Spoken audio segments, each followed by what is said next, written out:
Hey everybody, Rudy here.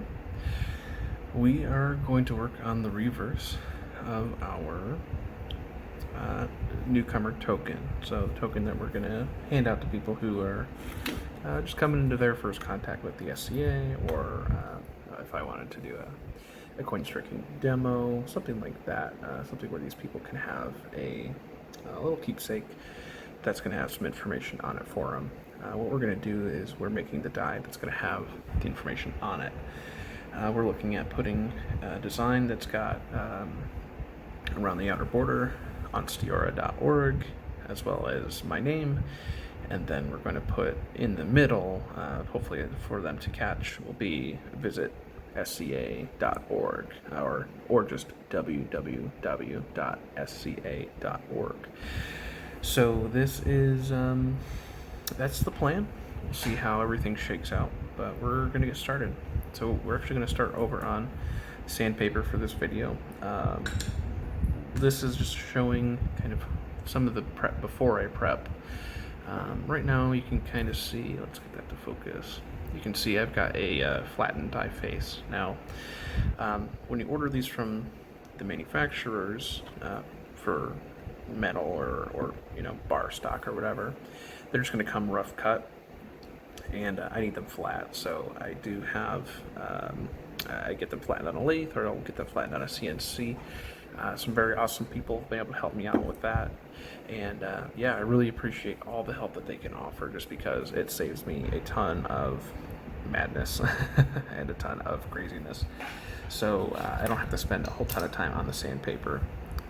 So I polish up to 800 grit. Let me just move this over just a little bit. I'll kind of show you my technique. So all we're working on, this is just a tile. This cost me $1 at Home Depot. It's just a flat tile, no design, cheapo cheap.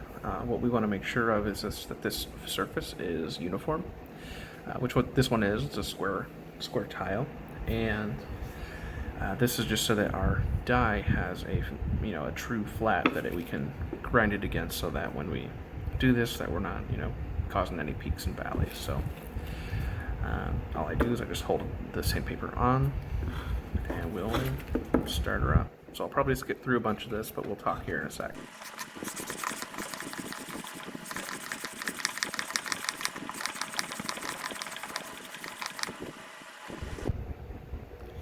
And we can see there, most of those file marks are cut away. So, and you can see I'm rotating the die. This is to make sure that if my hand's biasing towards one way or another, I'm evening that out. So we rotate the die every few passes just to make sure. All right, we'll skip ahead again, but by the time we're gonna talk next, we should have this all ready to go.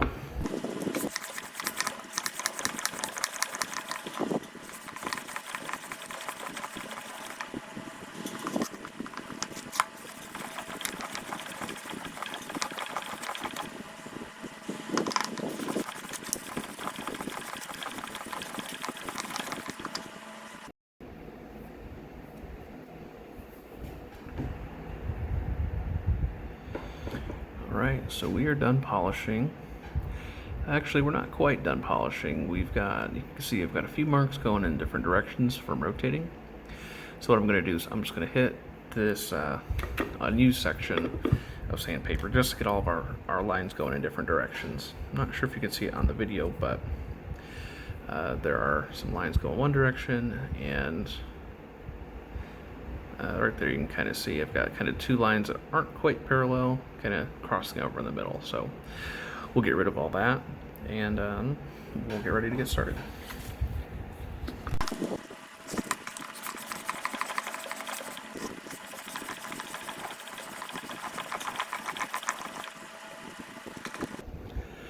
And we're all set, so we're ready to get started. So that only took about 5 minutes or so, including all my talking. So really not too bad of work to be done there.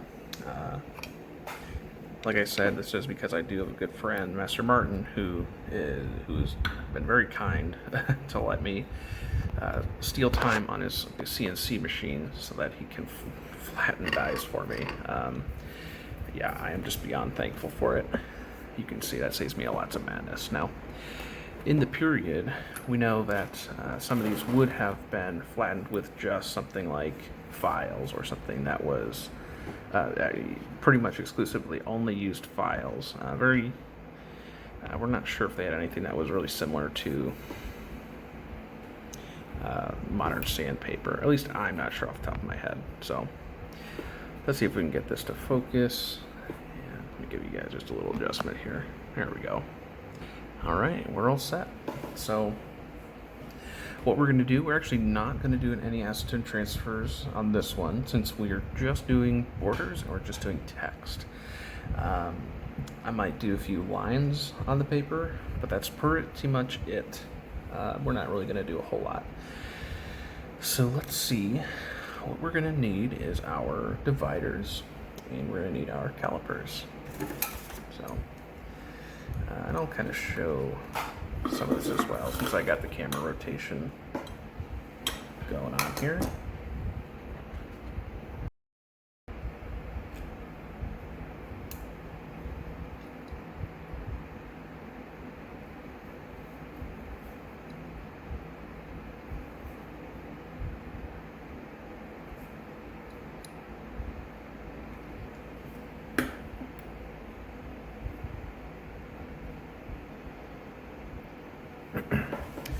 All right, see, we can see our marks there.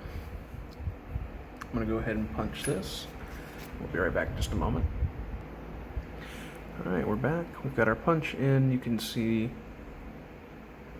again, maybe a little tiny bit off, but it looks like we're right at the intersection of two of those lines, if not the very center part of that little triangle that's getting made there. So we should be okay.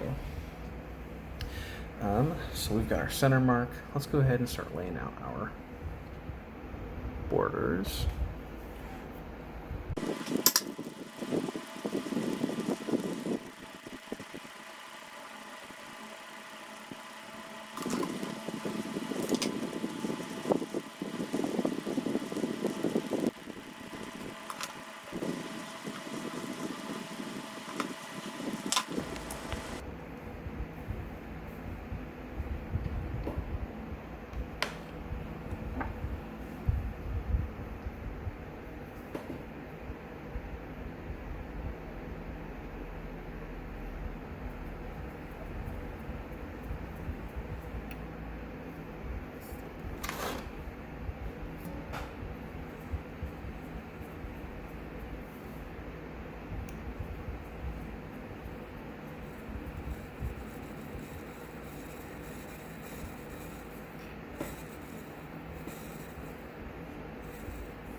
Sorry for that bad camera angle at the end there, but we've got our layout all set.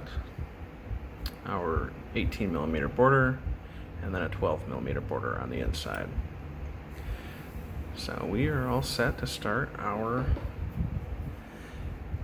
we really have nothing stopping us from starting to punch. We could do some layout, which we might do. We'll do that with some pencil here.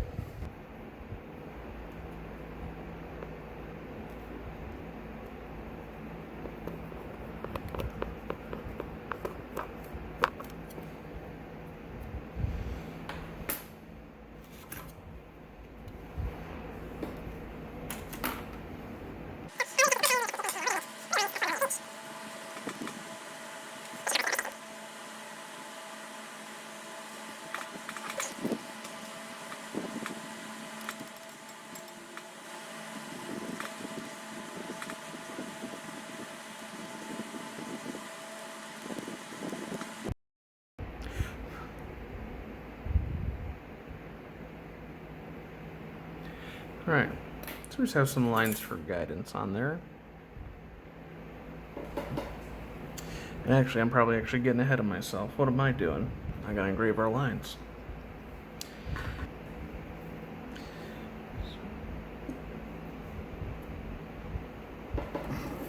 So yeah, thanks for putting up with me. I gotta do a quick once around on these.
Alright, so all I'm doing here, I'm just doing a once around just to get enough of a groove so that we can feel that. I know some veneers will do it where it's just these outlines, that's all that they use, which is awesome. I just want a little more security because I feel like my bead borders are just, they could always use some work. We can all find something to improve in our work, but you know, we are our own worst critic, and I just want nice bead borders. It's, at the end of the day, it's one of those pieces that I feel like really puts in a lot of the character of the coin, and you know, it's not really, kind of just flies under the radar. Oh.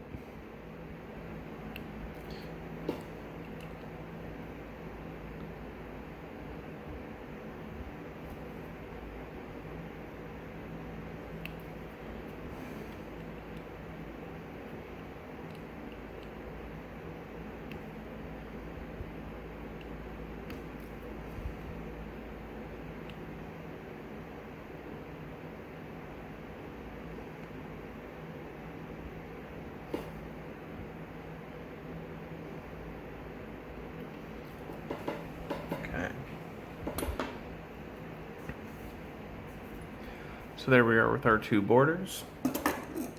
Nice and simple, nice and straightforward. And you don't have to be a professional engraver really to do any of this. My engraving is, you know, I could definitely be a lot cleaner. Like I said, we all have things that we can improve in our art, but you know, I do what works for me, and each time I do it, I get better, and it's just good practice. So, I mean, you might even be able to compare to last video. I didn't have a whole lot of skips on this one, but I still have a couple. So.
Alright, first line's done.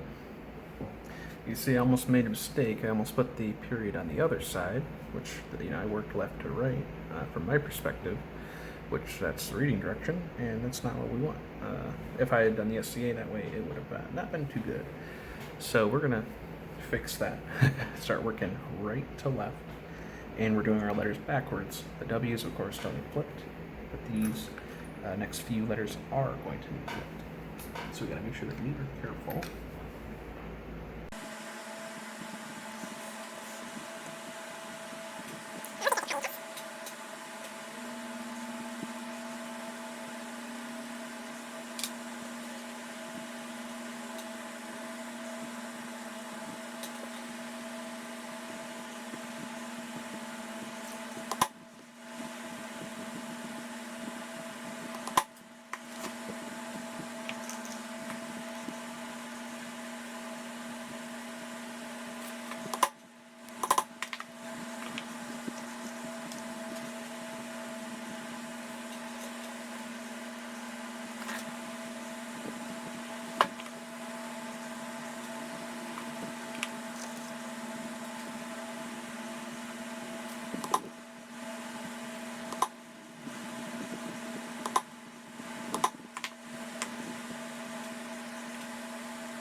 Sorry there, guys. Not sure how long that camera was off.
Alright, so that section is done.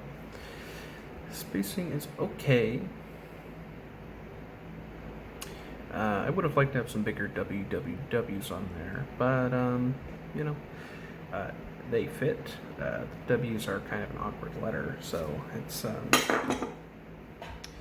this point, it is what it is. We do a little bit extra space under the .org. We might, I might put some decorations around, but we don't really want to take away from these two dots because we want to make sure that when people look at this, they can tell that it's a website. So,